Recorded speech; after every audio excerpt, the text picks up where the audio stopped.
Olá! O projeto que prevê a prisão em segunda instância é desarquivado e o tema volta ao debate aqui no Senado.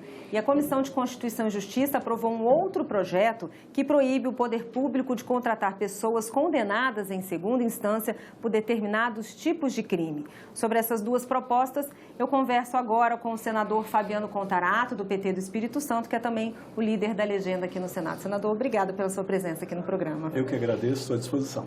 Senador, vamos começar sobre esse projeto da CCJ. Ele proíbe o poder público de contratar pessoas que tenham cometido os seguintes crimes: racismo, tráfico de drogas, estupro, abuso infantil ou violência doméstica. E foi um debate acalorado lá na CCJ, né, senador? Na verdade, a forma como foi desenhado esse projeto é extremamente positiva. O problema é que o senador, ele colocou uma emenda estendendo para todos os crimes contra a administração pública. Ora, todos nós lutamos e combatemos a corrupção, não tenha dúvida disso. Mas se você pegar quais são os crimes contra a administração pública, são 82 crimes. E crimes até de menor potencial ofensivo. Você imagine um crime de abandono de função pública, ou um desacato, ou uma desobediência. Todos os 82 crimes condenados em segunda instância, e não exigindo o trânsito em julgado em definitivo, ficariam impedidos de contratar com a administração pública. Então, eu acho que, nesse contexto, ali, o ponto foi inserir um universo de 82 crimes de menor potencial ofensivo, porque nós temos que entender que nós temos uma desigualdade no país, as pessoas têm que ter oportunidade de ter emprego e de celebrar contratos. E, claro, aquelas pessoas condenadas por crimes de corrupção ativa, corrupção passiva, peculato, concussão, enfim, esses crimes que efetivamente causam maior prejuízo à sociedade brasileira, elas ficariam impedidas. Esse projeto volta, né, de novo, vai ser analisado novamente pela CCJ. Só acha que tem condição de mudar um pouco esse texto que foi aprovado? Eu não acredito que haja essa possibilidade. Nós vamos tentar sensibilizar, porque eu até fiz uma emenda, propus para falar assim, olha, que aí nós estaríamos ali atingindo um número muito grande de crimes, mesmo com a emenda que eu fiz, colocando com pena igual ou superior a 4 anos de reclusão, e aí tiraria aqueles crimes de menor potencial ofensivo. Mas eu acho que a grande discussão também gira em torno da prisão em segunda instância. Ora, nós temos que entender que nós vivemos num Estado democrático de direito em que a espinha dorsal é a Constituição Federal. O Supremo Tribunal Federal já se debruçou sobre trânsito em julgado, já se debruçou sobre prisão em decorrência de um trânsito em julgado apenas em segunda instância, falando que isso viola a Constituição Federal, no artigo 5º, item 57, que diz que ninguém será considerado culpado até o trânsito em julgado da sentença penal condenatória, viola tratados e convenções internacionais dos quais o Brasil é signatário, como o Pacto de São José da Costa Rica, a Convenção Interamericana de Direitos, a Declaração Universal de Direitos Humanos. E nós temos que entender que um dos principais bens jurídicos que o Estado brasileiro tem que proteger é a liberdade. O cerceamento da liberdade só pode ocorrer de forma excepcional. E nós sabemos quanto que vale um dia de uma pessoa que fica presa ilegalmente. Então, ter um discurso imediatista que joga para a população que é um comportamento fácil, que vamos executar a prisão apenas em segunda instância, é um grande equívoco. Mesmo porque as pessoas que falam e têm esse discurso, eles têm como fundamento a morosidade na justiça. Mas, olha, com todo respeito, eu fui professor de processo penal por mais de 25 anos. Se você pegar todos os prazos processuais, vou dar um exemplo. Ninguém pode ser preso salvo em flagrante delito ou por ordem judicial. Imagine que hoje uma pessoa seja presa. O delegado tem 10 dias para concluir o inquérito, se ele estiver preso, 30 se estiver solto. Depois o Ministério Público tem 5 dias para oferecer denúncia. A acusação, 60 dias. Proferimento, 60 e assim sucessivamente. Se você somar os prazos que estão estabelecidos no Código de Processo Penal, não ultrapassaria 158 dias, ou no máximo 6 meses. Então o problema da morosidade da justiça não está na lei.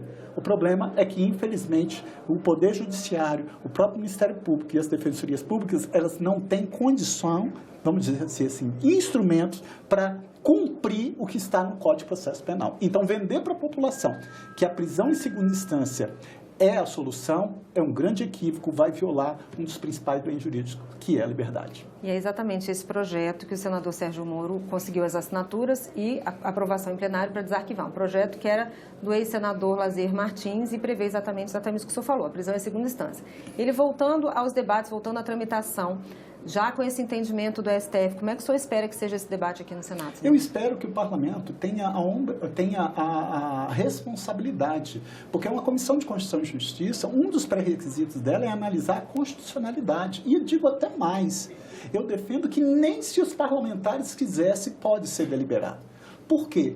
Porque o artigo 60, parágrafo 4º da Constituição, ele é claro quando ele diz que não pode ser objeto de emenda constitucional. Quer dizer, você não pode nem alterar a Constituição nas chamadas cláusulas pétreas. E, dentre a cláusula pétrea, o que está ali, que não pode nem ser modificado, inclusive por emenda constitucional, são os direitos e garantias individuais, que é justamente onde está o artigo 5º, item 57. Então, por um requisito de natureza formal, há um impedimento claro. É uma cláusula pétrea, a prisão, o direito constitucional de que ninguém será considerado culpado até o trânsito em julgado da sentença penal condenatória é um direito, uma garantia individual, é uma cláusula pétrea, não pode ser modificado nem por emenda constitucional. Nem por PEC. Nem por PEC. Alguns juristas, eles argumentam com pesquisas de que a queda da prisão em segunda instância trouxe para a sociedade um sentimento de impunidade e também de lentidão da justiça, também, de fracasso da justiça. O senhor concorda? Não, eu não acho isso. Eu acho que, efetivamente, a justiça morosa, volta a falar, não é por falha no processo penal. Porque, como eu digo, se você somar todos os prazos processuais, porque a lei processual penal brasileira ela é rígida nesse sentido, ela coloca prazo em se tratando de indiciado preso e prazo em se tratando de acusado solto. Se você somar os prazos, não ultrapassaria 6 meses. Ora, então o problema está na resolutividade, na prestação jurisdicional, na execução, e não na lei. Agora, você querer desvirtuar e dar a possibilidade de você violar esse principal bem jurídico, que é a liberdade, com esse discurso populista, porque só seduz. Você vai falar para a população, olha, agora a execução da pena vai ser com prisão em segunda instância. Com todo respeito, eu fui delegado de polícia por 27 anos. Eu vi como o Estado criminaliza a pobreza. Eu vi como o Estado criminaliza a cor da pele. Nós sabemos que o perfil socioeconômico de quem está preso no Brasil são pobres, pretos e semi-alfabetizados. Quando os crimes que maior prejuízo quem ocasiona são crimes praticados por funcionário público, por político, crimes contra o ordem tributária, contra o sistema financeiro, crimes de sonegação fiscal, corrupção ativa, corrupção passiva, pecular e assim sucessivamente. Esses têm a possibilidade de constituir os brilhantes advogados que vão entrar no STJ, no STF, vão fazer sustentação oral. Agora o pobre não, ele vai ser condenado, transitado em julgado em primeira instância, eu não tenho dúvida disso. Então, eu acho que a população brasileira, nós temos que ter a responsabilidade de não se deixar seduzir por esse discurso imediatista. Nós temos que cobrar do poder público, do Estado, principalmente, que faça cumprir os prazos processuais lá, como eu falei, no máximo 6 meses, e aí sim, assegurando aquela premissa constitucional do trânsito em julgado como um direito humano essencial, como um direito constitucional, aí sim nós estaremos no caminho correto. O sistema penitenciário, né, caso a segunda instância fosse aplicada, ele teria condição de absorver também tantas condenações, tantas punições? Eu vejo o seguinte, eu volto a falar, esse perfil socioeconômico da população carcerária do Brasil, o crime é um fenômeno social. Nós temos que ter interesse na extinção ou na redução desse fenômeno. Mas é necessário, a gente tem que se inquietar e perguntar o que faz, qual é a mola propulsora para a prática de um crime. Nós temos uma população brasileira que tem insegurança alimentar, que não tem saúde pública de qualidade, que não tem educação pública de qualidade, que tem uma elevada carga tributária, a classe média está sendo massacrada com elevada carga tributária. Passou da hora da gente taxar dividendos, passou da hora da gente instituir imposto sobre grandes fortunas, porque com essas medidas é que nós nós vamos dar sustentação para dar efetividade à dignidade da população brasileira, com saúde pública de qualidade, com educação, com iluminação pública, com saneamento básico. Aí sim, nós temos que ver que esses jovens têm que estar indo para a escola, uma escola de tempo integral, uma escola pública de qualidade, que ele tenha acesso a fazer os grandes cursos de grande concorrência. Essa não é a realidade. Então, a população carcerária que hoje nós temos, o sistema prisional, a pena tem uma função dúplice, retributiva pelo mal praticado e de readaptação ao convívio sociofamiliar. Infelizmente, o Estado está falhando nisso e eu acho que não é um bom caminho o parlamento se deixar encantar por esse discurso simplista, imediatista, pragmático, de que a prisão em segunda instância vai resolver o problema, que não é esse que vai resolver o problema da segurança pública. Para finalizar, senador, apesar do senhor ressaltar que a prisão em segunda instância acabaria pegando as pessoas mais simples, pobres, pretos, né, e os semi-analfabetos, um argumento das pessoas que defendem é o combate à corrupção. Não sendo ela aplicada, não sendo a segunda instância aplicada, como seria, na sua visão, a melhor forma de se combater a corrupção? Eu dei a sugestão disso no primeiro ano de mandato aqui. Eu lembro que eu estava na Comissão de Constituição e Justiça e estava deliberando um projeto de lei e eu apresentei um emenda seguinte: vamos considerar crime hediondo os crimes contra a administração pública de corrupção ativa, corrupção passiva, peculato, concussão. Aí sim, porque não é razoável uma pessoa praticar um crime menor ser considerado crime hediondo. Agora, uma pessoa que desvia verba, um gestor público ou um político que desvia verba da saúde, ele não está ofendendo a uma pessoa, ele está matando uma universalidade de pessoas.